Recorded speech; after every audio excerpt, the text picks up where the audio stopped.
नमो तस्से भगवतो अरहतो सम्मा सम्बुद्धस्से। बुद्धं शरणं गच्छामि। बुद्धं शरणं गच्छामि। धम्मं शरणं गच्छामि। धम्मं शरणं गच्छामि। संघं शरणं गच्छामि। संघं शरणं गच्छामि। पदं समादयामि।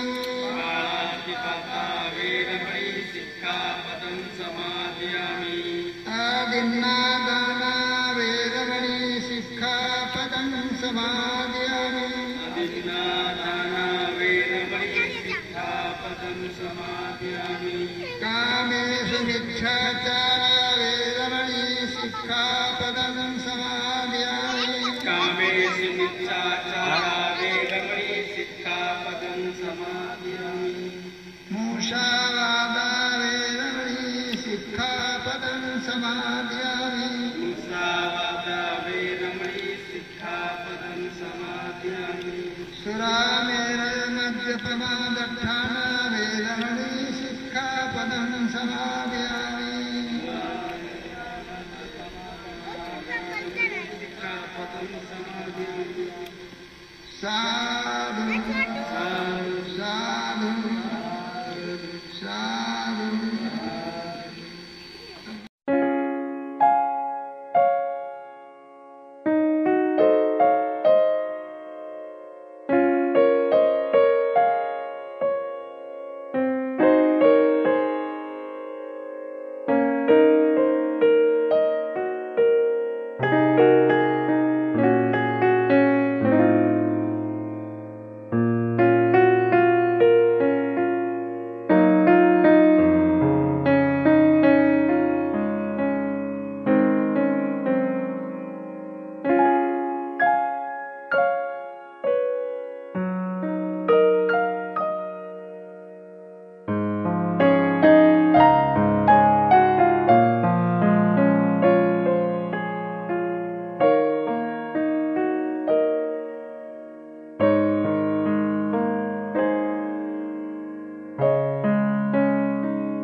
हमारे पूर्वज 28,000 जो है पेशवा ब्राह्मणों को गाजर और मूली की तरह काट करके तब आज हमारे तन पर जो कपड़ा है, आज अच्छा मकान है, संविधान में कहा गए भी है, तब हमको यह अधिकार मिला हुआ है।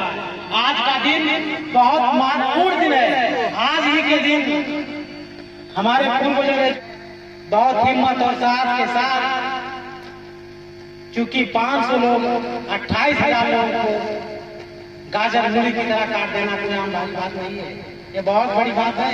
निवासी महापुरुषों में जन्मे सभी संतों गुरुओं महापुरुषों को सादर नमन करते हुए मैं अपनी बात रखना चाहूँगा।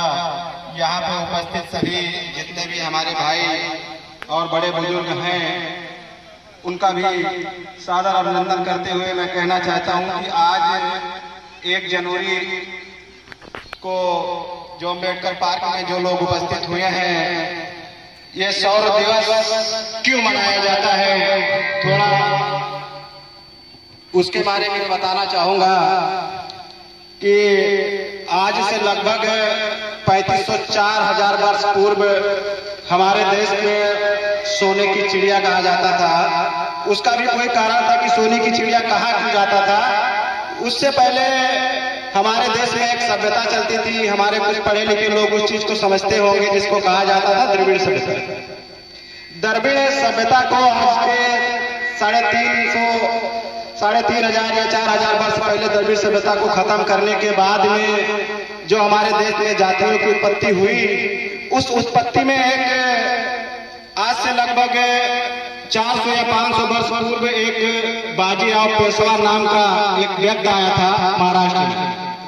उसने, जैसे आज हमारे देश में प्रधानमंत्री है, प्रधानमंत्री के अंडर में बहुत सारे राज्य हैं, बहुत सारे जिले हैं, ऐसे ही जिले के आधार पे एक आदमी था बाजीराव पेशवा। उसने इतना कड़ा कानून बना के रखा था कि हमारे समाज के जितने भी लोग थे वो अपने शासनकाल में उनके पीछे थूकने के लिए हांडी, और जब चलते थे तो उनके पीछे कमर में झाड़ू बना हुआ था। उसका राज केवल 12 साल चला था।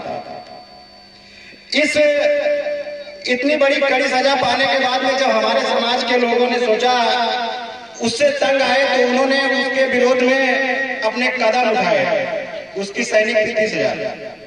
और जब उन्होंने बोले किया था कि तो हमारे सिर्फ 500 महारों ने उनको टक्कर दिया और उनका नाम सुनकर ही 2000 सैनिक भाग गए, बाकी बचे 28,000 बाजीराव पेशवा के सैनिकों को हमारे 500 महारों ने गाजर मूली की तरह काटा था।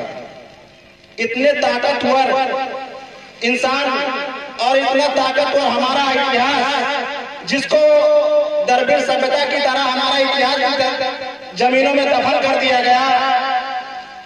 ऐसे ऐसे हमारे महापुरुष जन्मे, ऐसे महापुरुषों में हमारे महापुरुष बाबा साहब डॉक्टर भीमराव अम्बेडकर, हमारे समाज के टीचर अध्यापक हमारे स्कूल में बच्चों को पढ़ाते हैं, स्वराज हमारा जन्मसिद्ध अधिकार है। बाल गंगाधर तिलक ने ये बातें कही थी, स्वराज हमारा जन्मसिद्ध अधिकार है। लेकिन उसी बाल गंगाधर तिलक ने कहा था, तेली तंबोली और कुंभटों को संसद में जाके क्या हाल चलाएंगे। ये भी बातें पढ़ाओ, हमारे बच्चों को ये बातें पढ़ाओ, स्वराज हमारा जन्मसिद्ध अधिकार है। लेकिन ये बातें भी पढ़ाओ कि बाल गंगाधर तिलक ने ये कहा था, तेली तंबोली और कुंभटों को संसद में जाके क्या हाल चलाना है, तेली को जाके संसद में जाके क्या तेल निकालना है। 1885 को सर्वप्रथम 1857 की क्रांति जब हुई, तो उसमें जब ये लोग फेल होने के बाद में 1885 को संगठित रूप से पहली बार इन्होंने कांग्रेस बनाया था। और कांग्रेस बनाने में हमारे समाज के किसी भी व्यक्ति को उसमें शामिल नहीं किया गया था। जितने भी लोग थे सबके सब 3.5% के लोग ब्राह्मण थे। ये बातें मैं प्रमाणित कर सकता हूँ, सबूत दे सकता हूँ। जिनको भी कुछ बहस करना है सामने आके करें, आगे पीछे बात करने के लिए तो बहुत सारे लोग कहते रहते हैं, मुझे उससे कोई फर्क नहीं पड़ने वाला है। जब बाल गंगाधर तिलक ने 1885 को कांग्रेस की स्थापना करने के बाद में संगठित रूप से आजादी का जब आंदोलन चलाया तो उसमें हमारे छत्रपति साहू जी महाराज को भी शामिल करने के लिए लाला लाजपत राय को भी भेजा गया। बाबा साहब ने मना कर दिया।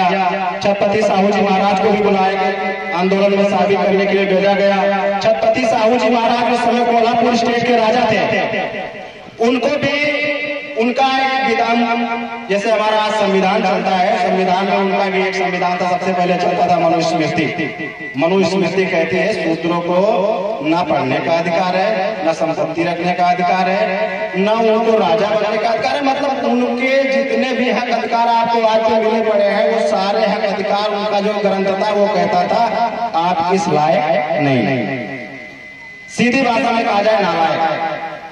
ये बात आपको समझ में आएगी, लेकिन अगर ये कहा जाए कि आप इस चीज के लायक नहीं है तो शायद आपको अच्छा लगेगा, लेकिन अगर डायरेक्ट कहा जाए नालायक है तो समझ जाता है।